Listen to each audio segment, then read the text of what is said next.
What's up, everybody? Welcome to Podcast Now. I'm Alex, and in this video, I want to go back to that Xbox Game Pass topic from yesterday. And this is actually a question I've seen quite a few people ask, and it's something I want to address and go over my speculation in this video. Something I was wondering as well. In fact, as soon as I hit end record in yesterday's video, I started to think of two different things. Number one, it's going to be very hard for them to say the day one on Game Pass thing. That slogan, that line, and they do it all the time. It's actually how you differentiate, their exclusives versus others. Like at their Xbox Game Showcase back in June, it's how you could tell a Life is Strange apart from a game like a mixtape or, mixtape being on Game Pass, but also maybe not being from them versus Avowed. When you see that, day one on Game Pass or Xbox exclusive, that's a pretty, telltale sign of something.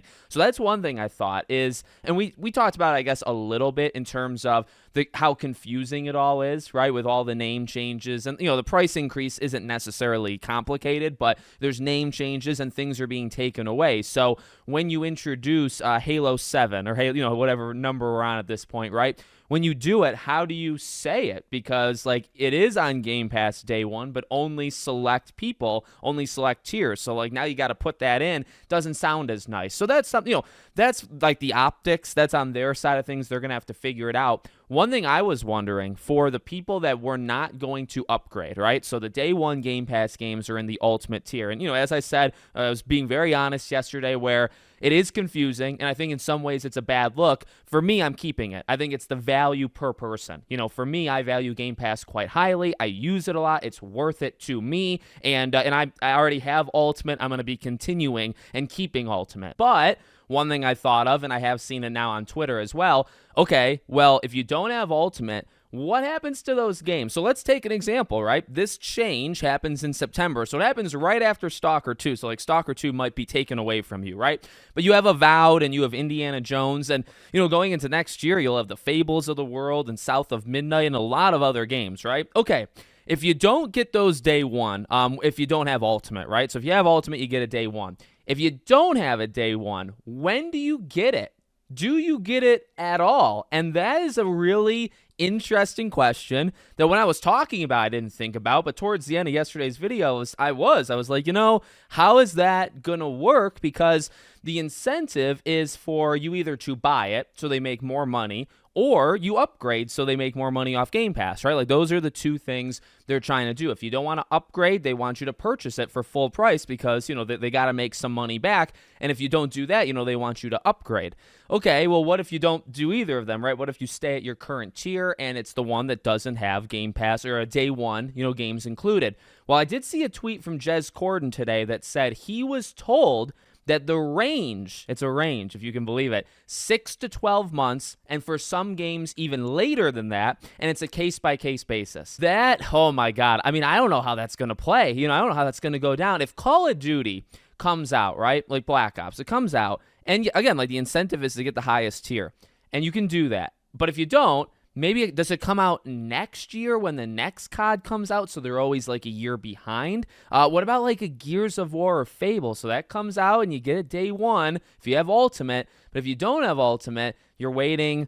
And again, case-by-case basis. So a South of Midnight, do you get it 6 months after? But Gears of War, do you get it 12 months after? Do you get a year and a half after? Because he said it could be later than 1 year, right? That is nuts. And again, I really think, and I wanted to just throw that out there, make a video on this, because I do think it connects to the stuff we talked about yesterday and, that motto of Game Pass and how important Game Pass is.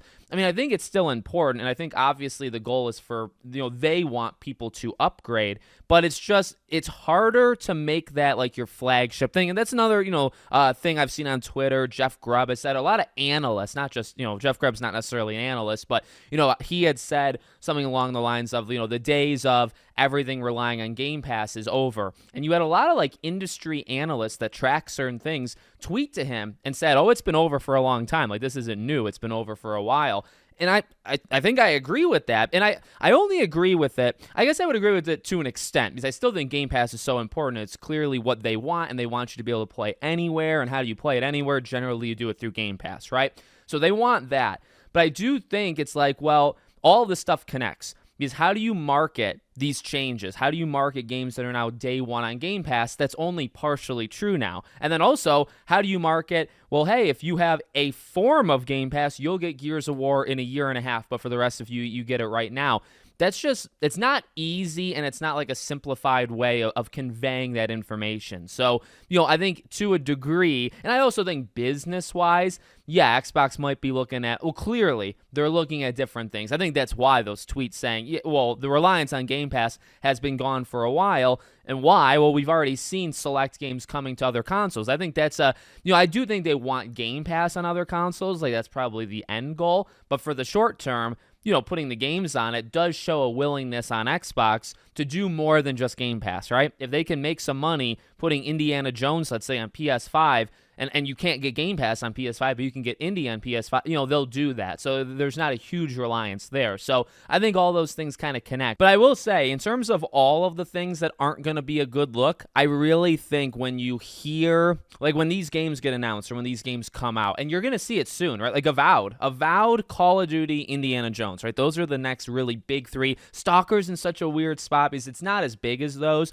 and it's also coming out right before all of these changes. So it's like, it's hard to even judge what happens to Stalker. But you think of when Avowed comes out, and then you're going to get like a press release, right? And at the bottom of the press release, it's going to say available to Ultimate members, non-Ultimate members get the game in 8 months from now. And we're going to start to see that for each game, and it's just not going to be a good look. You know what I mean? And again, it's all circles back because it incentivizes, like the goal is to push people to Ultimate. Like they don't want people, waiting 8 months, sitting there, and then eventually getting on Game Pass. Like they probably don't want that. They want you to upgrade. So, I mean, I get it to a degree. Again, though, it's just not going to be the greatest look.